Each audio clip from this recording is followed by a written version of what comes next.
3, 2, 1, kick.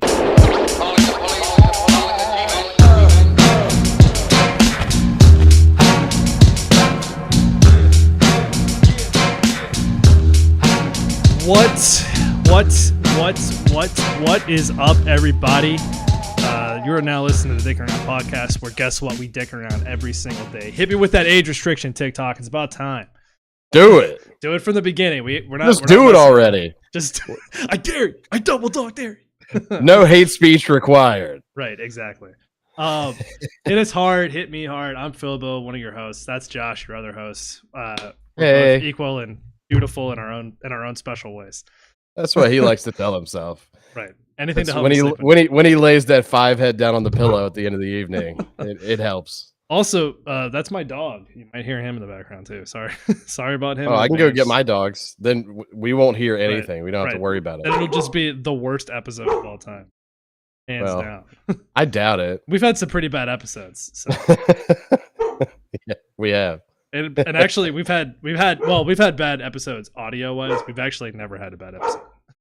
Content wise, they're all bangers, but you know we can only vouch for so many of them. But I mean, that's one man's opinion. But that's true. Anywho, but it's the only opinion that matters. Also that. Oh, okay. Well, Well, Thundercat agrees apparently.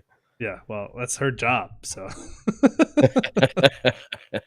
It's actually the log play. She's part of the subversion tactic as well. She's Right. like, she's putting it into your mind ridiculous ideas so that when it actually comes true, you're like, what the fuck? How come I didn't see this coming? Like, and she's like, huh? Like, It's fuck, literally I just fucking a told you. So, but that being said, what's up, TikTok? What's up, everybody? What's up? So, anyway, what's up? What's up? Anyway, I'm gonna make a drink. Is that okay? That's fine. Pour me a drink, baby. All right. 'Cause I'm gonna buy you a drink. I'm sticking with the classics this time. I mean, you gotta hit 'em with the classics every time. Gotta hit them sometimes. But oh, let me clean off this water So because sexy. it's 98 fucking degrees out here. Nick Lachey, I'm talking to you. Who's Nick Lachey?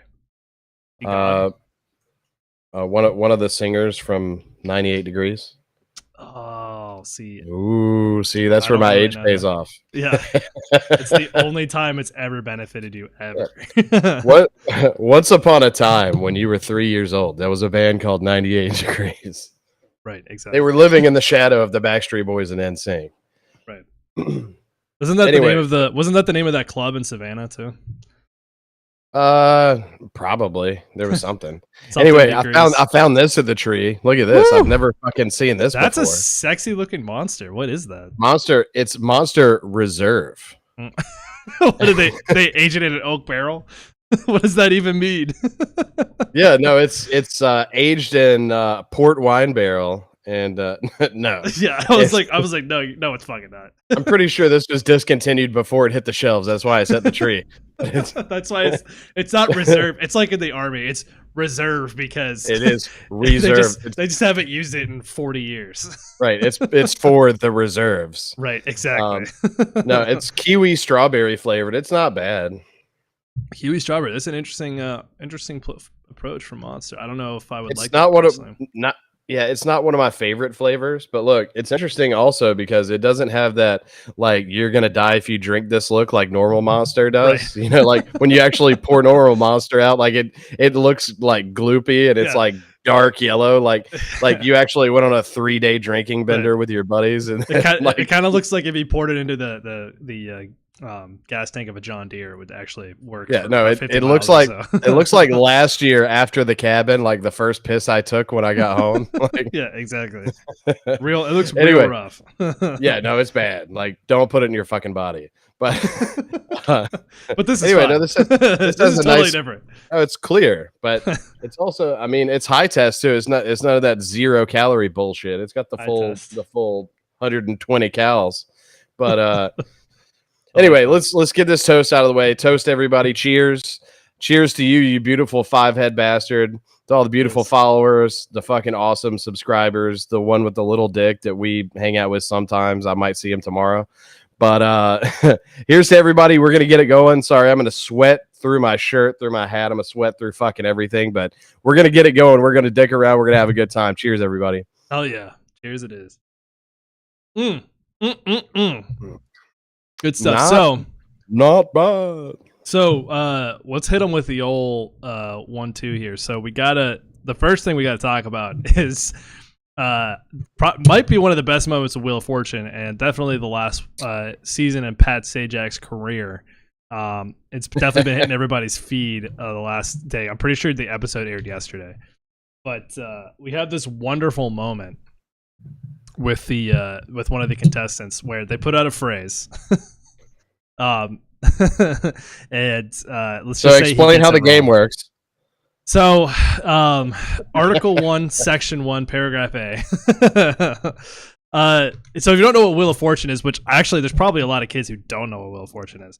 It's the thing with the wheel. You spin the wheel, you get numbers, you guess letters on a board, and they spell a phrase. It's really that simple. I could go into more detail, but it's really not worth it. You don't need to understand all that to understand what's happening here. The host has been the host of the show for like 40 years. He's like the longest running game show host ever. R.I.P. Alex Trebek. But it's a sight to behold. So I'm gonna try to do some finagling here. I'm gonna pull this up on the screen and play it from a separate audio source. So it's gonna be a whole thing because we've had problems with the audio in the past. So everybody buckle up. Everybody take a deep breath. Right, and seriously. Let's see if this shit works. If you have a god, start praying now. Start praying. Kneel down. Right. Put your head to the floor. And fucking... We're gonna get through this Google Fiber advertisement first. God, I can't skip.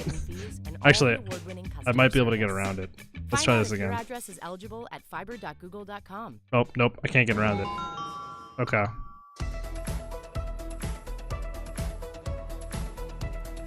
Technical difficulties. Trigger your thoughts. So, if you heard that, he's guessing that phrase. The buddy gives that little face. Blake, this is the best. Yeah, They put more numbers up there. They guess this is the best because that is in fact the actual phrase. So yeah, that actually worked out kind of well. I think it was a little delayed, but it wasn't that bad. So, What? It's still going. I don't know why it's still going. I don't know what that means. Like the audio is still going. Well, we got an ad break coming up, It's so gone. we should be fine. Yeah, exactly. Hopefully that hit the ad break.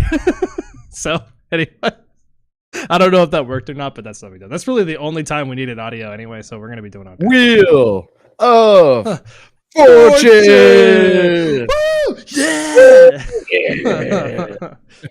Oh god, it's the best show ever, right? Right? Well, you remember South Park did a play on that, right? They've done a play on everything. I don't remember that one specifically. Well, it was in blank GGERS. Ah. And it was Randy Marsh that was the contestant, and the clue was people who annoy you. Oh my god. And he's like, I don't really want to say it. I don't like, I know it, but I don't want to say it. It was an A. It was naggers, people that annoy you. But that's not what he said. Oh god. Yep. Gotta love that. TikTok, where's the hate speech? Bring it on. Hate speech, bring it on. Bring it on. Bring it on. So anyway, that's been storming the nation right there. I just the best part of that to me is where he just goes after they're like nope, and he's like, oh, I made a mistake. Dude, and the women are like, oh my stars. Yeah, I'm just saying, you got to shoot your shot, kid. Like, I if mean, I had that, I would say it. the same goddamn thing. The funny thing is, too. The funny thing is, too. If I knew it, if I knew the right answer, like, I'll give up a coupon to Aldi and $200 to fucking say right in the butt. Right. On national TV. The funny part about that is too. Hold on, so I can go back to her because I've deleted the. The funny part about I'll show it to you here in a second. So the phrase itself, the first word only has 4 slots. Right is a 5-letter word. So it was just like, you know what? It was literally a shoot your shot moment. He was like, Wayne Gretzky, Michael Jordan, you miss 100% of the shots you don't take, and he was like, Right. He's like, all right, right in the butt, let's do it. Let's do it. And look, and to his credit, I mean, if that was only 5 blanks, I would have to agree. But I mean, it could be RITE. Maybe he only went to 3rd grade. I don't know. Right. But also, let's talk for a minute. How does Vanna still have a career? Like, because the sweater pups are still barking. Well, she used to actually flip the. I'm pretty sure she had cancer too, if I remember correctly. So she did. I believe she had breast cancer. Right. No, and she's been there since day one. So well, I know, and like that's the only reason why. But like, and I'm not coming after her or anything. I think Vanna's wonderful. Don't come American. after her because this is the most wholesome show ever, right in the butt. Right. But like it literally is the most wholesome show you can have because you can have a little fun, but at the same time, anybody else would have revamped it where shit was on fire and you got like a bitch in thong panties, like shit was on fire. Like she's using a handgun to turn the letters around and shit. Like right, exactly. It's just absolutely going wild. Next on FXX, Wheel of Fortune. Next on Spike TV. It's just boobs everywhere for some reason. Next on Vice. Yeah, how many garbage networks are there? Like there are a lot of garbage. Dude, there's a lot. There's a lot of garbage networks. Like it's way too many to fucking keep track of. Spike TV, whatever. I can only name one good show that came from Spike TV. Same. BMS. So, of course.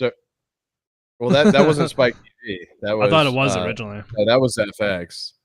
It was? That was always FX. Huh. I remember I watched it. I used to DVR it with my roommates. Like I'm that old. Like when it came out, season 1, we were DVRing it to watch it on Wednesday nights. No, that premiered on Spike on January 11th, 2010. All right, so I lie. That's okay. No, it's I'm one of calling those you out. It's the Mandela effect. Yeah. Because everything good comes from FX. Or you're a liar. Or I'm a liar. You get. Speaking of everything good coming from FX, I haven't seen Shogun yet, but holy shit, I want to see it so bad. I haven't seen Shogun either, but you know what I did watch is Sopranos. That's true. And yeah, I'm sure you want to go on a two-hour rant about The Sopranos. Dude, the ending of that fucking show is like the first time you watch it, it's like I think I watched it 3 times after the original time I watched it. And I just kept rewinding it and trying to figure it out. And then I brought Thundercat in the situation. Like I woke her up. I was like, no, come in here. Like I need a second set of eyes on this shit. Right. Like, because I've never been one to immediately like go online because there's a lot of hard R stupid shit online. Of course. And but anyway, like the ending to the show, bro, like I guess, I mean, spoiler alert, it's been out for 25 years. So if you haven't watched it by now, I don't know. But I don't know. It's a lot of people consider it like a terrible ending, but when I actually like, I kind of figured it out myself. I figured it out and it's fucking genius. Like no, it really is. And once I figured it out and kind of like sorted it out myself, that's when I went to the internet to see like who was wrong. Okay. And then I was like, wrong. And there's so many simple, I was like, this is such a complex show. Like it literally, it's dealing into the human psyche and the human condition. And like the themes of the show aren't just like listening to him talk shit and kill people. Like it literally like turns out the theme is a little bit more complex than that. Yeah, just a little bit. But if you follow along, there's like certain notes and things that happen. But the ending of the show, like it's so peculiar the way it ends, but it turns out some grad student in like Wyoming did a thesis on it, and I love and that. I read the entire thing, and I was like that was like so my. It took me 2 hours to come up with my synopsis of what just happened, but it's being peer reviewed right now as we yeah, speak. no, he spent 2 semesters on this shit. So he's like, I can give you the meat and potatoes, but he gave you the fucking he gave you the gravy, the corn, the peas. Like, I love that. and no, it's very interesting. So just know if you want to watch a really good fucking show, watch Sopranos, because it'll, if you pay attention and you like thinking deeply, it's the show for you. Like, it's not BMS. Like, BMS is like titties. Woo! Woo! Denise Richards, yeah. And that's like we've talked about this before. That's like peak smoking hot milk. Denise Richards. Mary Jo. Mary Jo. Yeah, she gets the little soldier marching too, if you know what I'm saying. Yeah, if you want to watch two hot chicks eat a banana end to end and kiss after it, then that's the show for you. But which honestly, it's the show for me too. Like, I watch a lot of different shows, but I think one of my favorite characters though from the whole show has got to be the coach, because he's just constantly like, fuck this, fuck that, you pieces of shit, you're a piece of shit. It just everybody's everybody sucks. In the movie, that's one of my favorite scenes, where he just picks up the pom poms and has the cheerleaders with him. He's like, "You suck, you suck, you really fucking suck." Today is the worst day of my fucking life since my father died. That's just comedy gold. It's just comedy gold. Yeah, you can't go wrong with that. So, but anyway, so yeah, I love that. There's also something from kind of last week that we didn't get to touch on. Speaking of douchebags in the media. So or Dick Hall of Fame. Yeah, I need to play the Hall of Fame music. You got to music. I think let me pull it up real quick. I mean, this guy deserves the music. Wait, didn't we talk about somebody else being inducted as well last time? I think it was the same guy. I think no, it wasn't. I think it was like Candace. Oh, maybe we can get her in the Dick Hall of Fame. It's our Hall of Fame, so it doesn't matter. The committee is the two of us. Sorry, Candace, you're not going to be a first ballot, but we'll review it next week. Right. Yeah. If you want to submit something to the panel for review, that's entirely up to you. Right. Just know you're being considered. Right. You're in there somewhere. Right. Don't buy the gold jacket yet. All right. So announcing starting kicker for the Chiefs, Harrison Butker. Yay! Yeah. Here's your award music, sir. Come up and accept your award. However, please, no speeches. Please, no speeches. There's Candace. God. Hey, there's Candace. Don't worry. We are considering you. Strongly considering. I like how on the mobile version, the text actually appears on my forehead when somebody comes in there, because there's not a better way to orient it. So nice.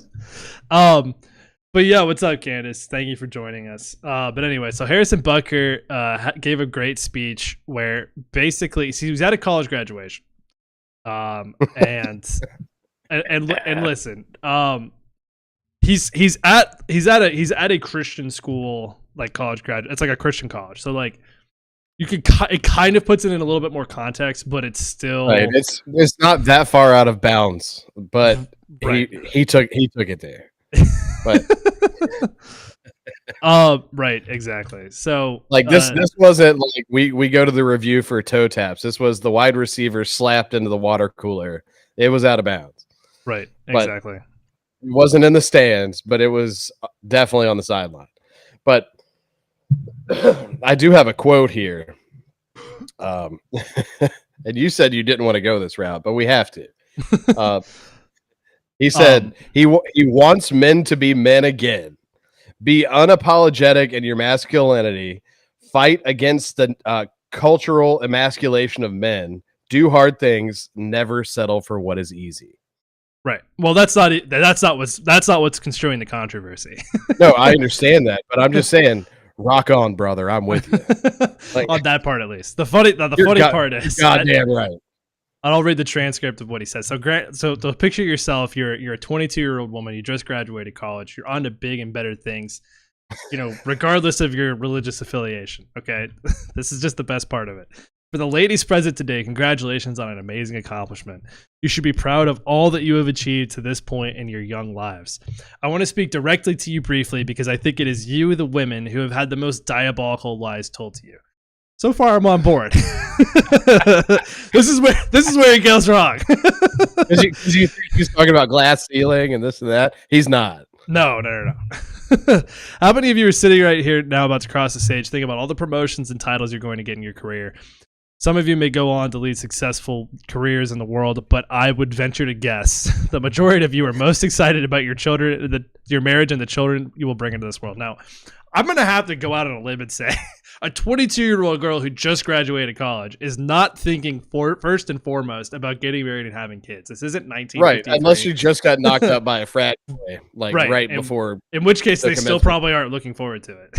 Right. When they start to play a B field, they're going to move forward with their career. Right, exactly. Which, again, and then he goes on to talk about his wife and God and faith. That's all that's fine. Whatever. No big deal. It's just funny that it's just a little tone deaf. It's just a little tone deaf to just tell a room full of men and women, but specifically speaking to the women, say, don't look forward to your career. All that you have to look forward to is motherhood and being a wife, which, again, it's not 1953. Sorry, buddy. I don't know who you're talking to out there, but these women just spent a lot of time in college. Hopefully they want to pay off that degree of theirs. Right. So if you went to go speak to a community college full of an auditorium full of freshman girls. Yeah, know your audience. Know your audience. They clearly are aspiring to be something, and you're just tearing them the fuck. The only person that agreed with him on this, I mean, obviously there are groups that agree with him, but a singular person that agreed with him is Philip Rivers. Philip Rivers is sitting over here with his wife with her. She wears the ankle long dresses to serve their 13 children breakfast. Right. Exactly. He's like, you're goddamn right. Him and Nick Cannon, because he's like, I have 37 children. I pay child support for all. Not of them. Even Nick Cannon. What was the what's the guy's name? Antonio Cromartie, the guy that's got 42 kids. Well, him and doesn't Elon Musk have 8 or 16 children or something crazy like that too? Yeah, but no, this is different. But they're extremely religious, and that's why they have a bunch of kids, because they don't they don't believe in prophylactics. Dude, all right, I'm sorry. When you have 42 children, you legitimately there's no way you remember all your kids. There's just I'm saying there's just no way. There's Javon, Antoine, right? No, Dad, I'm Javon. He's Antoine. He's Jeravon. He's Jimmy. Who the fuck is Jimmy? That's Javon Jr. That's Javon the Third. Right. No. But no, it was they did it because of religious reasons, because they don't believe in contraceptives, prophylactics, anything like that. So Philip Rivers, literally anytime he had sex with his wife, it was for procreational reasons. At least, I mean, they did it for fun, I'm sure, but no. That's what the hookers were for. Right. He uses Jimmy hats with the hookers, but not with his wife. That's not what God wants. Oh, sorry, Philip Rivers, if you're watching this. all we needed was 14 more Philip Rivers. Right, exactly. And which, by the way, most average quarterback in the entire history of the NFL. Not only that, but he was above average. And if he swapped places with Eli, he would have gotten more rings. Which I don't know if you know that story, but no, it's a whole thing. It's a whole thing. We're not going to get into it, but because he should have been a Giant, not a Charger. But he also has the most embarrassing outburst that I've ever seen. I remember the year was 2007, and this is the year that Tom Brady and the Patriots went 16-0 in the regular season. And I believe it was I love that. I believe it was game 13 or 14, and they were playing the Chargers, and the Chargers were down considerably. It was at least 3 touchdowns, and it was late in the game. Phillip Rivers throws like a 30-yard touchdown, doesn't even get close to tying the game. They're still going to lose. Right. And he's so fucking pumped up. Like, he's got a cherry face. He's so pumped up, and he goes by the sideline. Belichick and Brady are standing there. He said, "That's how you throw a fucking touchdown." Like, flexes on him. And then Tom Brady casually just points at the scoreboard. Like, yeah, I know how to throw a fucking touchdown, kid, and you're trying too hard. So go tend to your wife and 14 children. They need you right now. Yeah. I'll go sit in my California King and get my dick sucked by 4 Victoria's Secret models. Thank you. Right. So, but to that point, yeah, I don't know. It's just funny. To me, the most tone deaf part about this is like, I feel like there's a little bit of like a counterculture swing, like from girls that are like, oh, like I don't want to work. Like, I used to not have to work, but now everybody has to go to work because nobody can earn. Like, there's not like one person on average, for an average American household that can earn enough money where somebody can stay at home, whether that be the wife or the husband. No, it's not even right. close. Like, it's not even 90% of American households don't operate that way. Right. Almost everybody's on dual salaries these days, or dual streams of income, however you want to put it. Even if it is like one's the main earner and the other is part time, you have to have two income. There's almost no getting around it. And but Harrison Butker's up there with his millions of fucking dollars going, oh yeah, just marry and don't work. It works for us. It'll work for you too. It's just the way God intended. Unfortunately, it's not the way the federal it's like all the 1 percenters that like they're asked what the median household income is for the middle class, and they're like $400,000. Right, exactly. Surely it's about $1 million. Yeah, exactly. The middle class disappeared a long time ago, but at the same time, if it did still exist, it would not be $400,000. Right, but I'm pretty sure that puts you in the top 1% if you're making $400 a year. As a household, I don't think that puts you in the 1%. That puts you in top 10%. I think that puts you in the top. You got to something. It's something, or maybe like the top 2%, because it's something ridiculous. Like literally like 99% of everybody in America makes less than like households. It's like under 100,000 a year. Yeah, that's rough. Yeah, it is rough. I can't imagine doing that. I got so much money over here. But I say so. You wipe my sweat with my stack of hundreds. It makes going to the bank that much more complicated. Sometimes I just go to the bank and watch people cash their checks and laugh. I throw rocks at the pores as they go into the bank. Have you ever heard of direct deposit?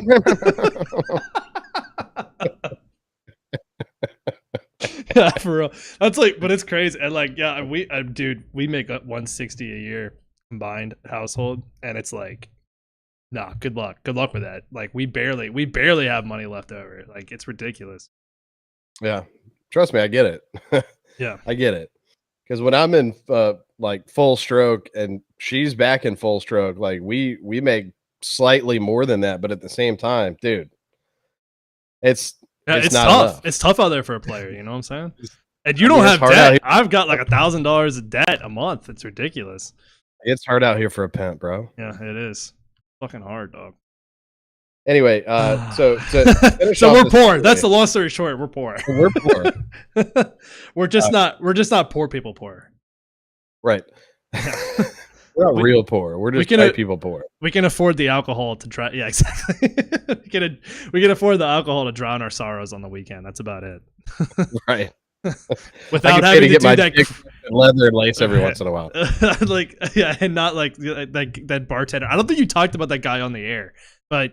On the air, whatever. I don't know what the fuck you call it. Are we on the air? Yeah, we're live. I don't think you talked about this guy on the show, but you told me about that bartender guy who would literally, he would get his stuff for the weekend, pawn all of his belongings on the weekend, get his paycheck, and fucking go buy blow and whatever else, and then come back and then work a 12-hour, 16-hour shift on Friday, whatever it was. I mean on Sunday. Yeah, and then clean it up and then go get his stuff back. That's what he would do. He would work just crazy. enough, just so he knew like exactly the amount of like party money he needed for the weekend. And then it was a little different for the last weekend of the month because he knew he had to clear rent and all this stuff. But like he would pick up shifts, work and pay rent. And then the next week he would just work barely enough to scrape by, and then on Thursday or Friday he would go down to the pawn shop. They knew him. He basically worked there at that point. Like he would just he just had this little crate. He would put his Xbox, all his games, all his DVD. Rick gets on the phone. He's like, I got a guy, and it's that guy. all his DVDs and everything, and then he would just hand it to him, get enough money to get like his bottle of Jaeger, his bottle of Goldschlager, some cocaine, some weed, and that's it. But they didn't know that was his backup Xbox. He actually at one point bought his own another Xbox, so he didn't have to pawn that. And so we would play Rock Band and party all fucking weekend. And then he would work his ass off on Monday and Tuesday, get it out of Hawk, and then do it all again. Like Jesus Christ. It's a vicious cycle, bro. Yeah, that's some crazy shit. And he told me the long term it didn't really work out for him. No, it didn't. Big surprise. And, I mean, right? Shocker. Yeah. But yeah, I was really rooting for him. He ended up getting stuff straightened out, kinda. I mean, he's this isn't Leave It to Beaver household, but he's doing okay. But he's not the only person that I knew that kind of lived like that. But I also the thing about that situation I may not have told you is he was a very skilled bartender. Like he basically showed me the ropes, and he was really good at what he did. And if he actually, and I know I heard this 1,000 fucking times and probably so did you, like if you apply yourself, you can do some good fucking things. Right. But bartending really is one of those things too. If you work at the right place, you can pull yourself up out of poverty for sure. You can, but dude, not everybody's cut from that cloth. Like not everybody can do that job. No. And there's a lot of multitasking. There's a lot of like mental inventory you have to keep at all times to be successful. But you also have to have like the actual physical skills to pull it off. But it's one of those things where he had the right stuff. Like he had the cocktail, he just had to drink it, and he didn't. But it's unfortunate because he turned down a promotion that I got, and I was like, dude, why? Because he was the first one they came to, right? And now I look back and I'm like, I'm like, dude, that's first of all, that's poor management. Why would you go to him first? He's clearly not applying. Like I'm over here fucking hungry like the wolf and fucking doing anything you want. I should be the first guy, but like at the time I was like, dude, because he was a friend of mine. I was like, dude, why would you turn that down? Like it's so much more money. And he was like, nah, just not worth it. Okay, all right. Yeah, well, I'll actually have to work a little bit in order to make that happen. Right. Thanks, bro. Like I'll have to show up on a Wednesday. That's not my style. That's not, dude. Like fucking UFC 2 is not gonna play itself. Like, right, exactly. Need for Speed ain't gonna be right out there holding a candle for me. Right, my Ghost Recon clan just doesn't have the time to give. Can you imagine if Slater turned into that and he's just like, I could be a surgeon and make a bunch of money one day, or I could spend all day playing the show. If I put in the time, I could be a professional gamer. Right. Even though I went to school for 7 years and did all this other shit, fuck that. No, I'm going 8 years. It was just wasted time. Right. I went to the cabin with these guys one time, and they left me alone with a fucking Xbox, and that was. And I realized I have a gift. Twitch, here I come. Right. I can swing out or strike out every fucking time. Look, to his credit, he sucked when he started playing. 36 hours later, he was not sucking. He wasn't doing amazing. I was undefeated in head-to-head. I want you to know that. I feel real good for you there, bud. Dude, I mean, there's not a whole lot to be proud of right now, but I'm proud of that. At least you can rest your laurels on something. And actually, I think I beat you and Slater at the same time. You did, but I think it would. Yeah, but if it would have just been me playing, I don't think it would have. I can't remember if we played against each other solo or not. No, we didn't. But you're also a dummy. I was controller watching you the entire time. So Well, yeah. Well, that's the other thing. If we had played online against each other, it probably would have been a different outcome. well, see, and that's a different discussion altogether. And we're on Twitch, so this is the proper platform. That's but, true. Let's go for it, baby. Online gaming, I fucking love online gaming. I haven't done it in quite some time. We haven't done it since we rage quit playing the Shell every fucking night. we haven't done it since we rage quit so many times my Xbox died. That actually did happen. That's the funny thing too, dude. I got so mad about that because like they were just cheesing. There's just this exploit where you can do where you don't even fucking skate and somehow you can just turn around and slap it into the goal every fucking time. And it really pissed me off. It really reminded me of I forget the name of the game, but it was an NHL game. It was non-EA. It was back in the day, like original Xbox. My boy Danny and I used to play the shit out of it. But if you played it online, there were these people that like they knew the exact build and they would build it and then just skate backwards and then you could just release the trigger and snap and fucking like ting right off the post. But it was like the build that they had. You couldn't stick check them, you couldn't body check them. They could just like coast backwards. And I was like, oh, here we go again. Like, how fun is this? But at the same time, on the other side of it, I'm sure they're like, like right, exactly.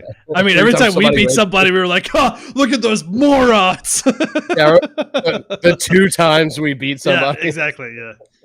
Well, see, that's why I'm really looking forward to College Football 25 because football games way harder to cheese. You really got to know your stuff. Like, well, you don't have to know your stuff. You got to know the game, but it's way harder to cheese. You really got if you win, it's because you actually have skill playing the game, and I'm totally fine losing that way. If those guys were actually better than me, it didn't bother me at all. Yeah, like, I'm okay with that. But yeah, 100%. The point I was trying to make is baseball games online, dude, fucked. Like, like no, I've seen people play online. I mean, I've played, but at the same time, it's just like it's not fluid enough. Like the actual like how it connects and like they pitch to you, and then all of a sudden your swing goes by and it like glitches by and shit. Like it's just. It doesn't matter how good of a connection you have. Like I don't know. I don't know if you remember back in the day. It probably still happens, but like the lag switch epidemic, like oh yeah, no, I remember that shit. It's alive and well in baseball games, I believe. Either that or I don't know. Maybe Spectrum's fucking me, but shout out Spectrum. Well, that's also your other problem. I'm sitting here. It was funny because how many times did you have network issues? And I'm sitting here like, there's no way. Like, there's no way this is being caused by something. And then you drop the S word on me, and I'm like, oh, that's why. So, but at the same time, like I check my up and down. I do. I've got a Nighthawk, but the players don't understand. I mean, I check my up down. I'm getting like as close to gig speed as you can with a gig speed internet connection, and it's properly. I don't know where the get up is because nothing my like throttling your bandwidth. Gotta love that. Gotta love that, boys and girls. Gotta love it. But anyway. Shout out Spectrum. So speaking of making money though, this is going to be the meat of the episode for sure because this is a big fucking deal. So I don't know what you've heard about this. And this came down I think literally 2 days ago. I want to say it happened on Thursday, or I mean not on Thursday, on Wednesday. Maybe it happened yesterday. I don't know. It's fucking brand new either way. And this is a big deal. So there was a lawsuit out there. House versus the NCAA, basically saying that because of NIL, because these guys have the right to earn money, that they were basically. I got technical difficulties, brother. Oh, how bad? You sound fine. No, for some reason my swing arm is disconnected. That's why it's been like leaning and shit. Hang on. Oh, okay. Carry us through this. I'll fix it. All right, just mute your mic real quick or something. Or I'll mute you on here. Just give me a hand signal when you're good. So anyway, so the lawsuit states that the NCAA basically like has essentially they've had unpaid workers for them this entire time. Now their argument was, these are amateur players, they're not professionals. There's some sort of carve out for the amateur players in a sports setting where they don't have to get paid or they get paid significantly less, right? The problem is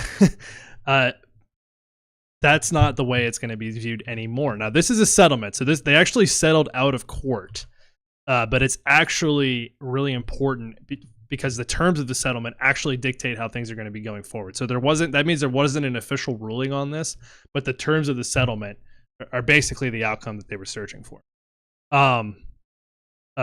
Well, actually, I take that back. I think it was adjudicated that they were correct, and the settlement was about how much money was going to be paid. Sorry, I misspoke. So the ruling going forward is all of the NCAA athletes have to get paid properly, basically because they're employees of the universities and of the NCAA, et cetera, et cetera. So what's crazy about this, though, so the settlement that they decided on, the amount of money that has to go into back pay for all of the people who have now been in the NIL era is $2.8 billion. That's billion with a B. There's the hand signal. Josh is back. Let me unmute your brother. There you go. Guess who's back? Guess who's back? Guess who's back? Guess who's back? Three trailer park girls go around the outside. So I was just describing them the settlement. Basically, all of the NCAA players for all sports are basically employees of the school now. Like they all have to get paid.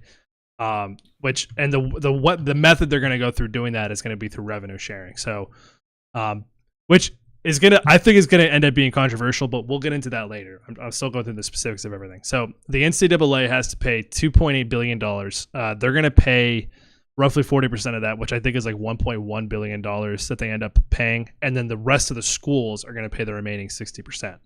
So the remaining $1.7 billion. Now, the problem with this, from just the settlement point of view, is there's a lot of big colleges who can make their percentage of the payment. Like the power conference schools, it says here in the quote from the CBS article, the power conference schools are poised to contribute roughly 24% of the bill, leaving the often cash-strapped schools that comprise the remainder of Division I to cover the remaining 36% of the total settlement. So if you think of it this way, that's probably it's probably like the top 50 universities in Division I are going to pay about probably 24%, but there's something like 120 something now universities in Division I, and there's a lot of those smaller dudes, a lot of those smaller guys are going to have to pay even more money, even though they don't generate nearly as much money. Those are your Liberties, your Fresno States, et cetera, names that barely ever even make it in national attention. Well, yeah, and I mean the attention that Liberty got's going to help, but getting non-consensually sexed by Oregon in a bowl game, it may be a bad day, but it's still a payday. But yeah, no, you're right. I mean, think about it, because it's considered Power 5 conferences. So you got what? ACC, SEC, Big Ten, Pac-10, and what's the other one? The Big 12. Big 12, yeah. All right, so I know they've done a lot of switching off, and there's some Western teams and Eastern conferences now, but I believe each of the Power 5 have at least 12 teams, right? It's about that. Yeah. So we'll call it the top 60 schools. They're not hurting for money. Well, but even then, there's schools that are bigger and smaller within that top 60, like Vanderbilt does not generate the same amount of revenue that Georgia does, for instance. No, but they can foot this bill. I promise. But also Vanderbilt's a bad example because they're a private school. But you know what I'm saying? There are smaller schools within those conferences that might. Well, Liberty's a bad example because they're an extremely popular private Christian college too. So like Toledo is a great example because they're the small. I think they're the smallest Division I school. They only have 3,000. Blue Mountain State. Also a terrible example because their cocaine sales are through the roof. So they generate a lot of revenue. Right. Chris Harmon actually keeps them afloat just by selling. Harmon. But yeah, No, sorry, it wasn't. It was Harmon Tedesco was his name. Sorry, Harmon Tedesco. Anyway, okay. But yeah, as far as which, by the way, his why would they put his first name on the back of his jersey? Because it said Harmon. I don't know. It's a whole thing. It's a whole thing.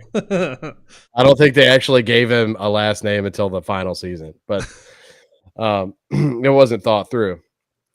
Just like most of that show, but just just like the NCAA, like they had to know that eventually something like this was going to happen. Like eventually, yeah. If you put a squeeze that tight on universities and like smart people, eventually they're gonna figure a way around it. And it took way longer than I thought it would. Oh yeah, but 100%. Like way longer. Like this should have happened in the fucking 90s. Like, it should have happened in like the 80s, but it didn't. Well, I mean, in the 90s when Miami was recruiting like strictly criminals off the street. That's one way to do it. Do you ever have you ever committed at least one Class A felony? You're on the fucking team. Right. Virginia Tech was notorious for doing that as well. Right, let me get some measurements. Your pads will be waiting on you. Right, exactly. Which, that's a great 30 for 30. I don't know if you've seen that, but the whole Notre Dame Miami rivalry, it's the Catholics versus cons. No, I haven't seen that. It's actually really entertaining. It was like, well, what do you do if you play by the rules, but you can't beat a team that doesn't play by the rules? Like they get a coach and a general manager, or they get a coach and an athletic director, and it's like there's so much talent on the street. Like I go outside, I can't smoke on the campus, but I walk outside and I just look. I just saw this guy running down the street with a 50-inch TV. Like let's get a ball in his hand. And he's running a 4.4 carrying it too. Right. And the cops still couldn't catch him. Like, right. Let's fucking get that guy. And it's like that scene from Major League where Charlie Sheen comes in and like, so where'd you play last year? He goes, California Penal League. So where'd you play before you came to Miami? Florida Penal. But they made the same joke on the replacements where it's like or maybe it wasn't the replacements, but it was one of those. Yeah, it was the replacements. It's like, where did he play last year? Where did he go to college? And it was like, just says here he played for the state of Florida. Like, right. But no, I mean, the athletic director at Miami went out and watched some dude stab 5 different dudes in a nightclub, and now he's a Hall of Famer. His name's Ray Lewis. But his name's OJ Simpson. Oh wait. His name's Aaron Hernandez. So I think I think long term though, so this is gonna turn into an excuse. This is what I was thinking about this the second I heard it. So basically, and now the way they're going about it might be the best way to go about it because it might avoid like how I'm thinking it's gonna go. Where now it's just going to be an excuse to be like, well, we got to pay you this money. I mean, just kind of like how big corporations do when they don't want to pay salaries or they want to cut employees or whatever. They'll just be like, well, we got to pay you less because, the facilities cost $100 million and blah, blah, blah. And, we had to nickel and dime you here for the nickel and diming going on over here. So I could see it getting real fucking sleazy real fast. Right. Or just like some corporations I've worked with, when the labor cost goes up, you got to cut labor. So like now, anytime you play a smaller FBS school, like you have to go 5-on-5, like it's NFL blitz. Yeah, or like the traditional 7-on-7, like with the just the receivers and the cornerbacks playing. Right. You can only blitz on 1st and 3rd down. Only one blitz, like only 2 people can go, but if 3 people go, you can only do that once per drive. And then 3 people have to play both ways. They'll just scrap every game in the season and they'll just call it an exhibition. So they don't have to pay anybody. No, dude, that's the answer. I just said it. Like literally everybody just plays both ways. Like we're going old school. Well, and that's the other thing too. No offensive squad. Well, traditionally it's 56 dress on a football team. So they might just be like, well, if you dress for the game, we have to pay you. So it might just be like, well, now only 40 people get to dress, or like 30 people get to dress, or something like that. You know what I'm saying? Especially at Podunk U out in the middle of nowhere. Right. Interesting Which to think is, about. I mean, it could go that way, which would be entertaining. But There's only 12 people on the sideline today. I don't understand. It's like high school. Everybody's playing, like you're saying, everybody's playing both ways. Like that might be a way to get around it. And they generate $100 million in revenue in one game. The university just pockets it. Drink your Gatorade, boys. It's going to be a long one. They're just running around with IV bags on the field. Yeah, there's a courtesy IV station on the sideline. Right, like, exactly. You know how they do the cool zone with the oxygen? Now you just fucking hook up. Like everybody's just walking around with that little thing, like the quick disconnect for an IV. Every time they come off the field, they just like shove the saltiest bag of potato chips into their mouth. Right. Constant IV drip. Yeah, it's going to get interesting, I think. The productivity is going to go up from the players because, I mean, it has to. But that also, look, that gives our young ladies at the University of Georgia some time because they're just going to be like, nah, I can't. The dick sucking at racing Tahoes ain't going to happen tonight. I need a fucking nap. Like, right. Well, to that argument, there could be. I mean, Georgia's still going to dress 56, but they'll be like, "Oh, you're not getting paid enough. You're not in the tier 1 revenue sharing, so you don't get your dick sucked tonight. Sorry." Right. You do get to die in a horrible Tahoe crash, though.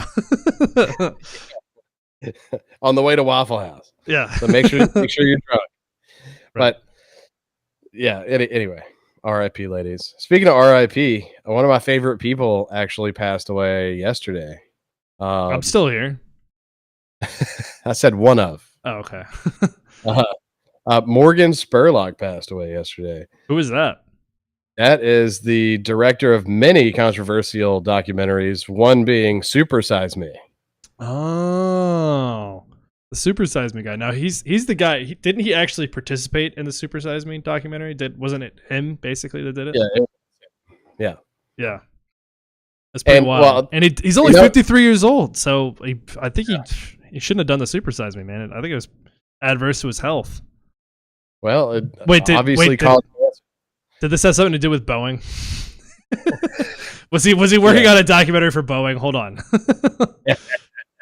No, I did see a story on that though, where they were doing like a space exploration mission or something. Yeah, they had to round it for the time being.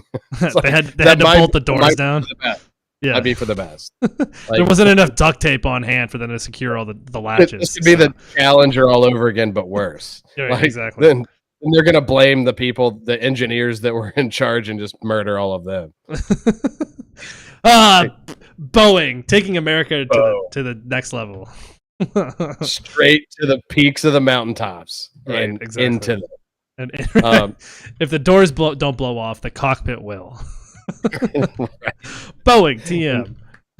Hold on. I hear something outside. Drone strike, instantly gone off the face of the earth. Murder ostrich. That's the reason that the 737 Maxes suck so much is all the funding went to their new murder ostrich project. Right. Exactly. To hunt down all the employees that were blowing the whistles. Right. Yeah, totally down for that. You just see a little pack of ostriches pull up outside, and most of them are real, but one of them isn't. Right. Only one of them is a government drone. Right. And it's one that looks like a Dodge Challenger. Wait, what's a group of ostriches called? I don't know. A murder of ostriches? I'll tell you in a second. Yeah. What is Well, now it is. That's what they call the crows. Yeah, but I'm saying now it is. Ostrichi. A collective. No, a flock or a troop. A troop of ostriches. There we go. We'll take troop. Yeah, the troop. It's a troop of ostriches roll up outside. Right, exactly. Some of them are well trained. One of them is being operated from an off-site controller. Right. Now I will say, so I think the way they're going to go about doing it though, with the revenue sharing, I think that's probably going to curb a lot of these issues, because I could see them being like, okay, well, this game we made $70 million, so the split is like, let's call it a 20-80 split or something, so the players split like 20% evenly, something like that. I don't know if it's going to happen that way, or they're going to be like, because you're the quarterback, you get paid more money.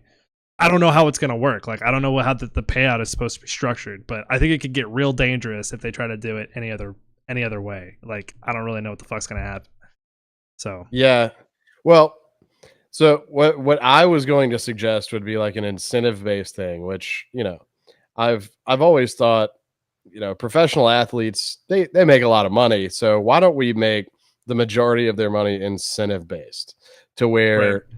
you don't get the Anthony Rendon effect where somebody is a piece of shit fighting fans and faking injuries and he's Right. still top 10 Yeah. in total salary. Still making $130 million for doing nothing. Right. Or doing absolutely nothing. Like he's Right. actually hurting your team. Okay. But like, so make it incentive based where you get a base salary of, and a good salary, let's say $200,000. Right. And then for every touchdown, you get 20 grand for every little marker that you hit, for every goal that you hit, you get paid. Everything's incentive based. Like depending on, I feel like the only danger with that is like it's much harder, I think, to track defensive stats. Like you can easily say a sack or whatever, but like quarterbacks have all kinds of like little weird stats where it's like there was a hurry or there was something or whatever. You know what I mean? Like there's a lot of like weird stats on defense that I think could skew that. But you could, but you could figure it out. Yeah, I think in general you're probably right. Although the other danger with that is then it just kind of incentivizes a bounty system. You know what I mean? So especially like with the college setup, the reason why I wouldn't suggest that would be, especially like let's just say Georgia, like Georgia's playing fuck me state. Right. Yeah, and then we quit 70-0, and then they got to pay $1 million a player because because it was a blowout.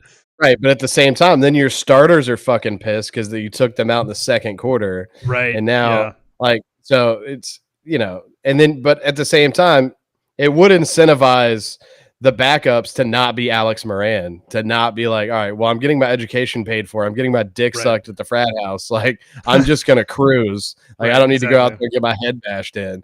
But now they're like, every fucking tackle, I get $5,000. All right, I'm in.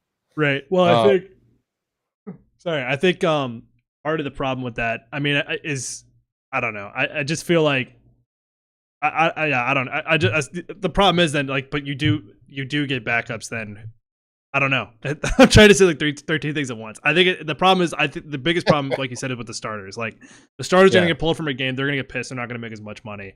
I think it's probably the most logical way I think it shakes out is kind of like the 80-20 method or the 50-50, whatever. Yeah. We'll just pay you guys a base salary per game. That would incentivize players to go to smaller universities, especially like emerging universities like Colorado, where Deion's going to fucking try and run up the score no matter what. Like the quarterback throws 10 fucking touchdowns. He's like, they'll be up 70 points and he'll Bill Belichick the shit out of you and never take his starters out.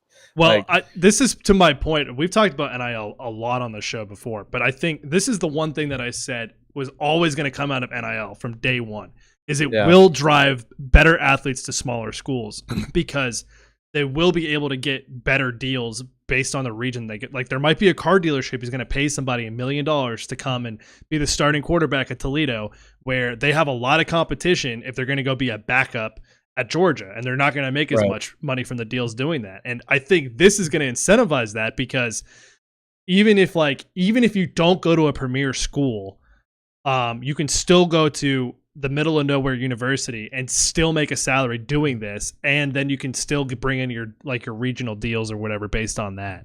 So I think this is, and I think it's actually good for college football because it will only make it more competitive in the long run. Well, I mean, like that's so if I'm speaking personally, if I was a top-notch football player coming out of high school and my options were to go to Georgia, like let's just say I'm the best wide receiver in the nation. Like I'm a top 5 recruit. I'm a 5-star recruit. And my options are to go and possibly redshirt and then probably, get half the snaps my redshirt freshman year.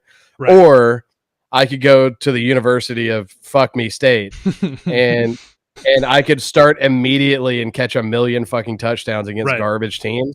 Right. I'm going with the latter. I'm gonna go to the NCAA and make $1 million. I'm gonna make $1 billion with a B. He's like, I only got a $50 million contract, and I'm really upset about that. Like, didn't you just get a $75 million signing bonus? Like, yeah, peanuts. And then he's just got his cousin going around. Write him a check. Dick dog. Right, you know what? And write yourself a check while you're on it. Fuck yeah. Right, I think. Hold on, I gotta get the kid. Zito, come on, buddy. Come here. Come here, Zito. Oh, Zito. People. But yeah, the but I mean, shit, I would do the exact same thing. Are you kidding me? If I had like $75 million, I'd be like, Josh, here's a check, man. Let's go. You know what? Write yourself a check while you're at it. Just not for $75 million. Yeah. Because we can't run out of money. Yeah.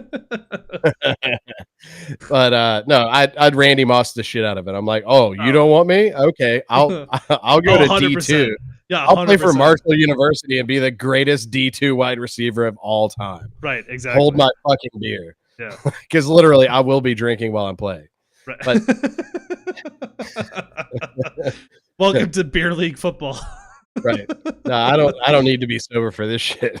Right. But that's, I mean, I would 100% do that. Just knowing that, like, once I completed the first season, like the first year, then everybody in the area of Fuck Me State would be like, hey, come over here, do this deal. We'll put a billboard up, do this. Like, I would run that area of the world. Oh yeah, 100%. I'd be king of a small town for the next 4 years. Just exactly. set me up, baby. Like, fuck you, Carson Beck, you untalented piece of shit. Look at this. Like, exactly. And then I wouldn't even worry about going to the NFL after that. I'd just like make all my money in college, get a degree, and like I don't know, buy a Taekwondo studio, have other people run it. Right. Great retirement plan there.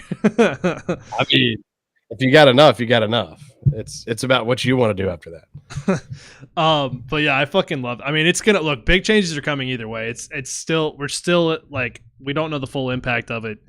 I think I still stand by the fact that I think it's going to create more competition in college football, and it can only be a good thing. And by the time these fucking kids got paid, going out there, sometimes getting paralyzed for life, like putting everything on the line, you know, for and granted, yeah, you could argue they got their scholarships, they got whatever, but you know, I definitely now properly compensated. And now maybe the argument is they're getting paid too much money, but guess what? It's America. No, they went and got theirs. They went and got theirs, baby. At the same time, I think this is truly the renaissance of college football. I think like they're starting to make things right that should have been righted a long time ago. Yeah. And I think like now, look, with Reggie Bush getting his Heisman back, I think we'll see more of that too. Like with people that were actually punished for shit that they shouldn't have been punished for. Right. But I think everybody's realizing like, hey, the NCAA is fucked. Let's make shit right. Like let's put the thumb on them and let's actually, you know, let's see how far we can take this thing. Because look, it also incentivizes kids to get an education too. Because if they're getting paid like a job, like instead of, because you know the story was, especially in the 80s and the 90s, if you weren't a top tier, like just taking backdoor cash from the boosters and shit, like you were literally like you were running out of food before the semester was over because your commissary card ran out in November. Like exactly. You literally you couldn't even live because you know you're an offensive lineman that's not getting extra cash and you have to eat 8,000 calories a day. And just things like that, but they're making it right. I truly think that they're doing the right thing. I really do, and like I'm actually really happy about the way things are going. And I don't think that they can pay these kids like too much money. I really don't. I mean, they can, but they're not going. Right, exactly. They're not going to. They'll find a way not to. 100%. They're not going to. But at the same time, no, I think it actually it's actually promoting, you know, to where a star athlete might actually go and only stay 2 years and go pro. Now they're actually making not pro money, but you know, really good money. So why not stay and finish your degree? So that way, maybe instead of having to, you know, play 8 to 10 years and not be able to hold a fork or a spoon 2 years after that, maybe. You go in, you make your money, you know, you play through your prime years and retire with grace. And now you actually have a degree to do something with, you know? Right. No, 100%. I agree. It's only a good thing. And it's definitely, I think to my point, it's only going to make the sport more interesting. So, I think you nailed it. I don't like being this positive about anything. We got to shit on. Well, I'm just gonna say I think you nailed it. We need to make it a soundbite. The renaissance of college football. Like I don't think I could have painted it better myself. That's the era that we're in for sure. That's what I'm here for, bro. Yeah, little clips. That's all we do. All right, so it is the Dickin' Around podcast. So you knew this was coming. The last story we have on the docket for the day. Concerning growth in average penis size could be down to pollution, scientists warn. Yeah.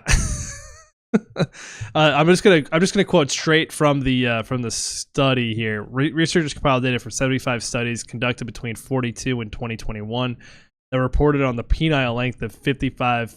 Let's just call it 56,000 men, rounding up. They found that the average erect length increased. Can you imagine having that job? Like just measuring dicks? What do you do for a living? Well, I'll do a little bit of this. Hang on. Yeah. I'll do a little bit of this. Yeah. And then, which, by the way, this one's an outlier. We'll just say that. The funny thing is, too, like we talked about the previous episode or a couple episodes ago, every once in a while you get one that measures on the Richter scale, not in inches. The girthquake. Every once in a while you're dealing with the girthquake and all science breaks down. Right. You're just like, listen, we don't even need to measure that. We'll check outlier. Right. Get out the little scratchy machine because you're gonna fuck the study up. You're looking for a different study. But over time, so 42 to 2021, that's what, 69 years? Hell yeah. Did they do that on purpose? I'm pretty sure that's thing? Or no, it's not 69 because it's 79. It's 79 years, right? Or no, math isn't your strong suit. It's really not. It's really. I think it's 79 years. Let's do. I'm not looking at it right now, but 69. Let's just go with 69 because I like that number. If not, they're fucking up. It's 79 years. All my ice melted. I'll be taking a couple shots. Well, you need to. Well, let's pause right now. Ava Luther, thank you for newest follower on Twitch. This next one's for you, baby. Hell yeah. Wherever you are. There it is. Over the mouth, over the gums, however. Look out, liver, here it comes. Stop it. But anyway, so the big news is, drumroll please. That's more of like that was definitely more of like an outboard motor on like a fishing trawler, but I'll take it. That's a Johnson 2020. They found that the average erect it sounds like you're gobbling the increased penises in the background. You just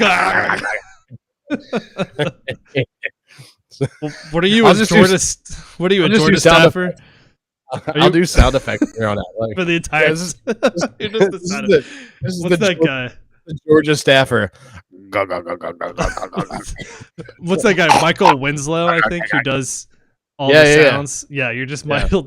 You're the Michael Winslow of cock gurgling. I'll just sound effect over you like reading articles. Right.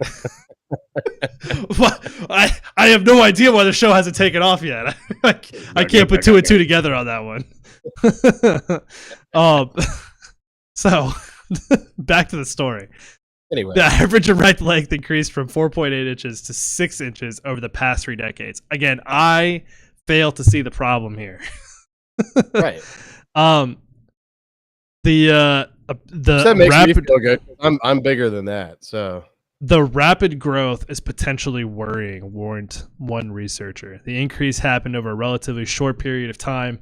Any overall change in development is concerning because our reproductive system is one of the... Okay, whatever, that's boring. But somewhere in here, they think it could be caused by endocrine disrupting chemicals from the environment, the diet, whatever. So somehow, what's I don't really causing know. that, and where do I get more of it? Right, exactly. Can I go to the Monsanto pollution in the Midwest and just grow a giant dick? Like, do I need to rethink my entire life?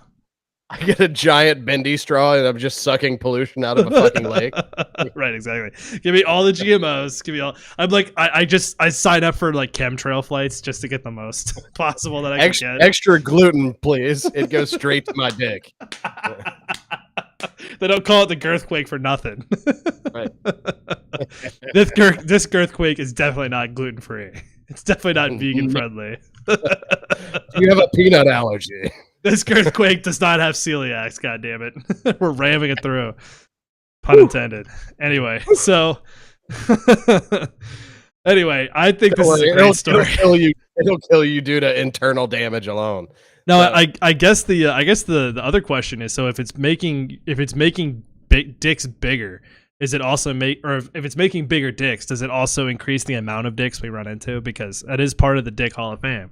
Like, it is. There is a positive and negative to the Dick Hall of Fame. There is, but at the same time, I believe this is increasing the bitch to sandwich ratio. I don't know if it is actually. I think it's just increasing the well, if your dick's getting bigger, then the bigger your dick, the more bitches you need to handle it, right? I guess, you know what? I didn't consider that. Although if the average went from 4.8 to 5.6, I think studies show that it still only needs one to get that around. It's still only one handful right there. Now this is important, and this is like, if any guy watching, listening, look, you've done this, and this is everybody take out a ruler right now. Everybody get a tape measure real quick. But here's everybody pause the show. We'll wait. You measure it. You measure from the base. From the base, right? Where else are you supposed to measure from? Well, some people like, and I've seen this, not in person, but you know, we have had dick measuring.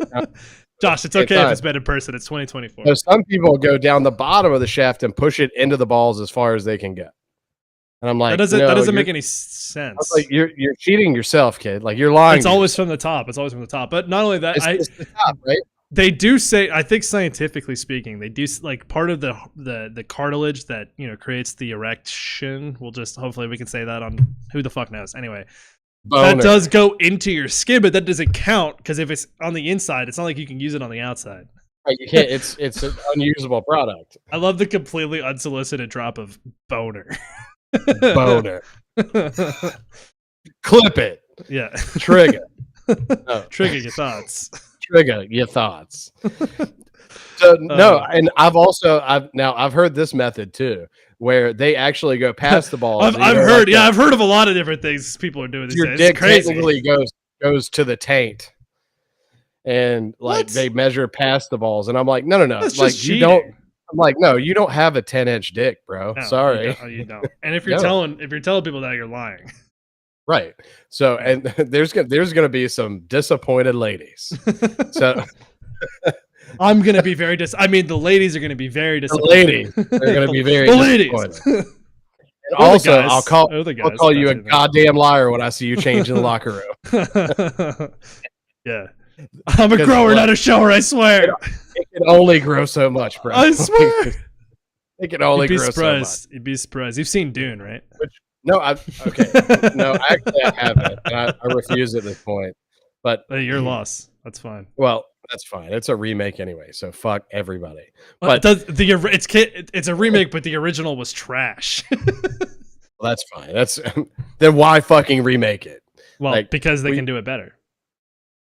We can go down that road, but I choose not to.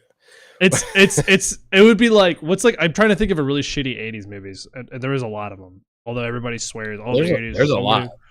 That's what I'm saying. It's like if it was the original. I mean, it was in the 80s. It was like 1984, 86, and it was David Lynch. So you can only imagine. No, I mean, but you can go down a couple roads. You can make a sequel and like hold true to the story, and I'm okay with that.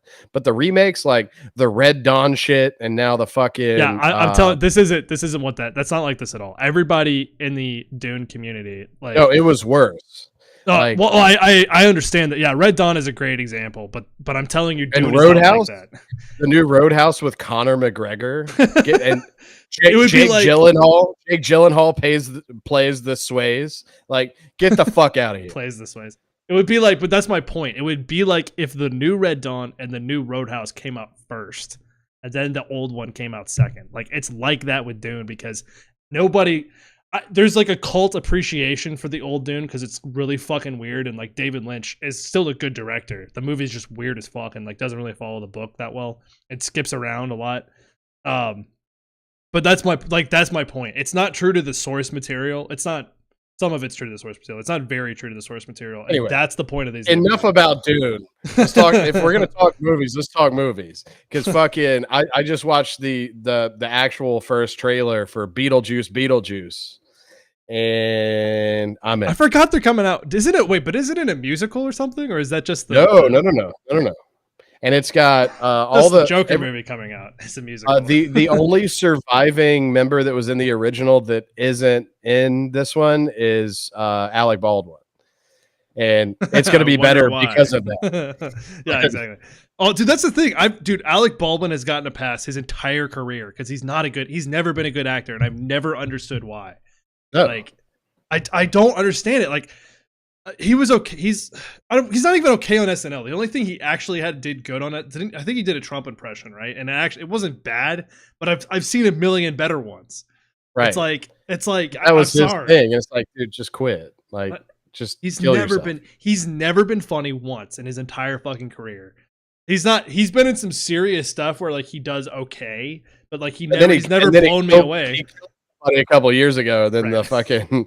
There's also that producer just got sentenced to like 3 years in prison. So right. But no, as far as Beetlejuice goes, like it's gonna be good because Michael Keaton, that was his best role ever. Period. Yeah. And like honking his nuts at Gina Davis. That was fucking perfect. Isn't the original movie only like 90 minutes long?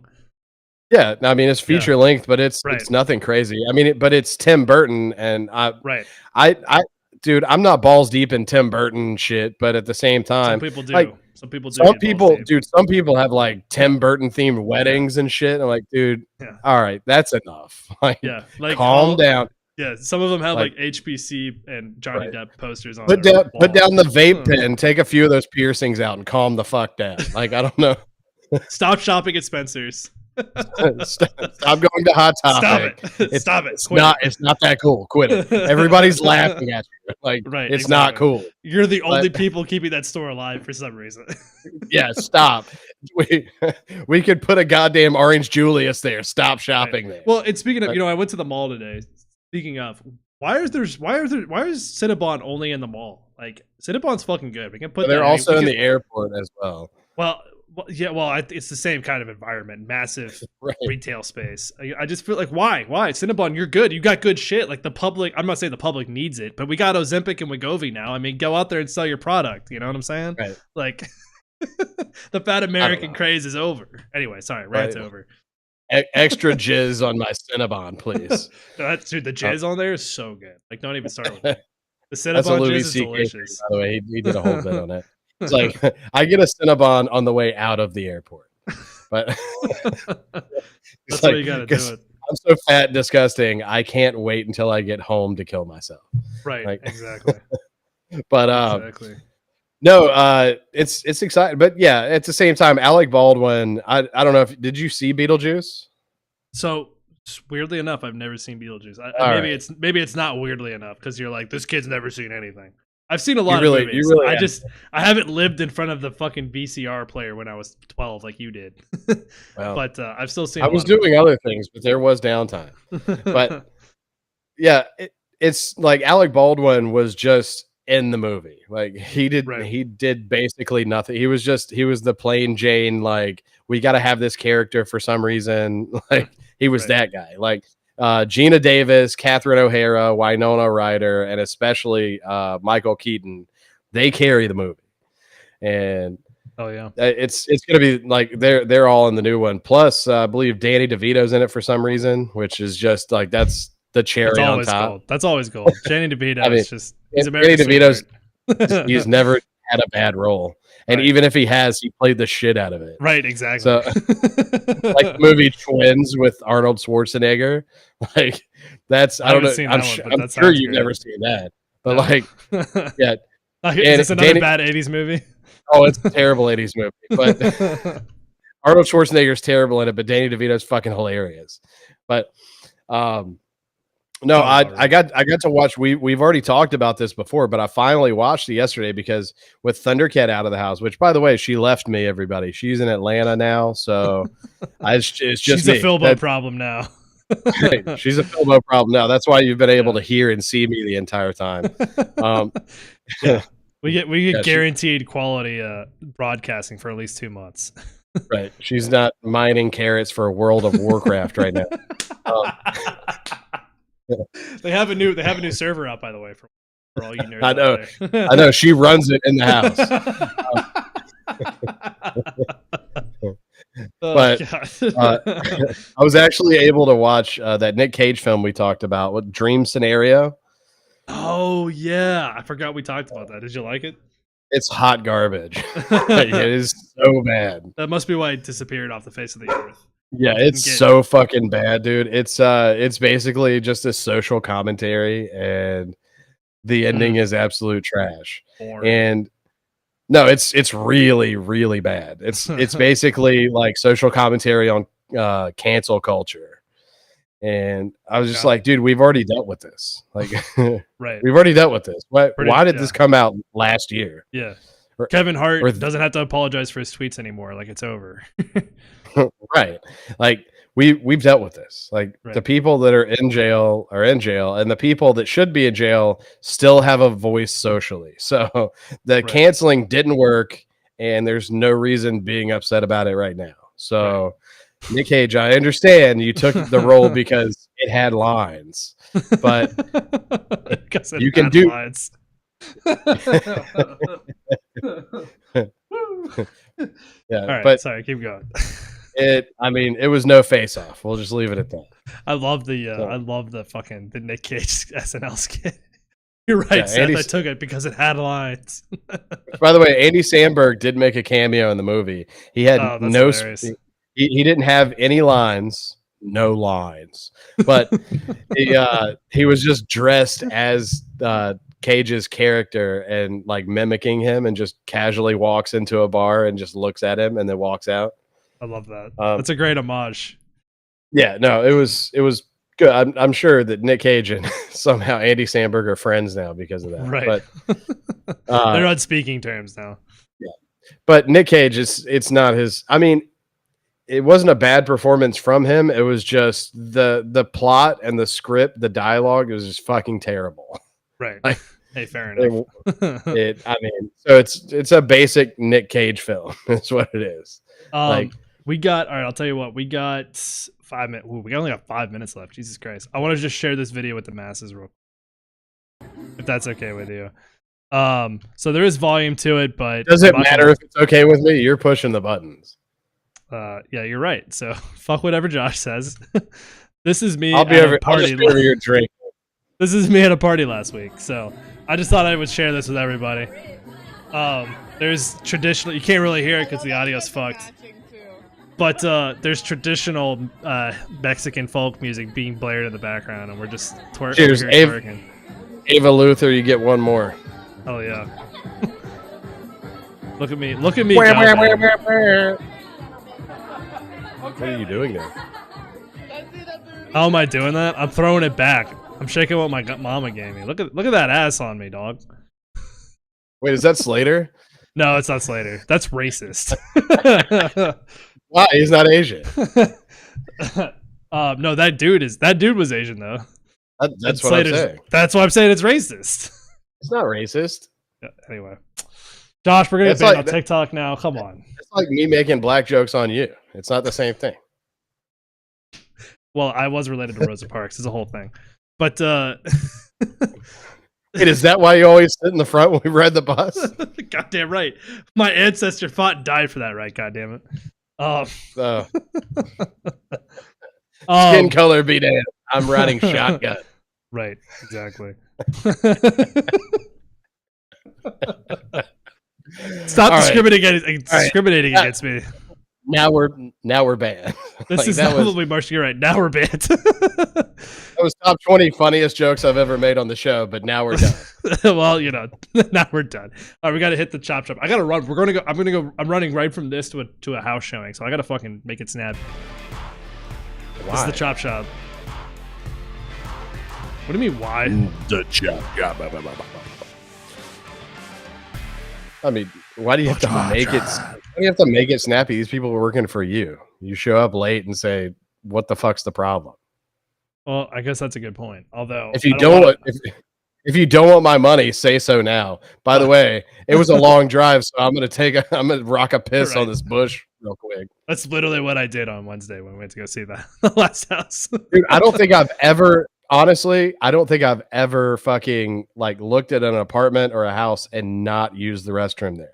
I mean, it's honestly it's honestly a good tactic because you got to see what that experience is going to be like. Apartments, I use the toilet every time, and like actually use the toilet, not just flush it. Like, but I've definitely this house and the last house, like.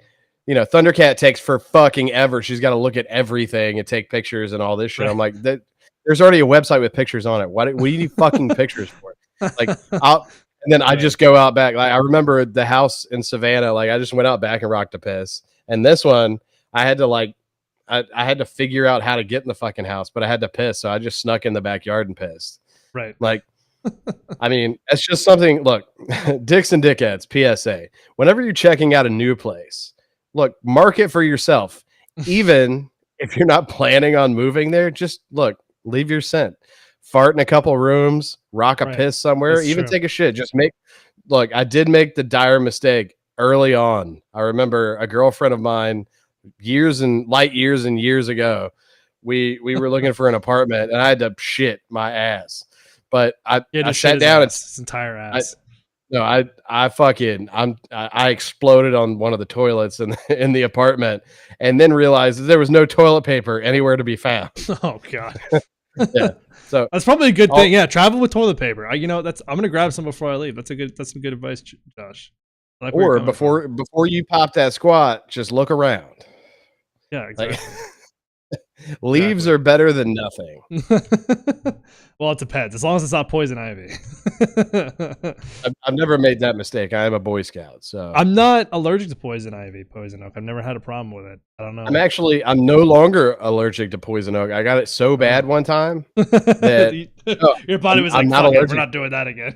Dude, seriously, and it was when I was playing that co-ed softball we talked about last time. Oh yeah, but that kicked you out of the church. Not the first church you've been kicked out of. No, and it won't be the last. Exactly. But no, it was somebody ripped a home run, and this was like in practice, and we were at this shitty like elementary school or whatever, and like they ripped it into the woods. So I go in there and I go and I'm just like digging through like roughage and fucking I find the ball. Come to find out, all of that was poison oak. And literally, like I had it all over my face, like my eyes were swollen shut, like it was all over my arms and my chest, like just from sweating because I was wiping like my hands on my forehead.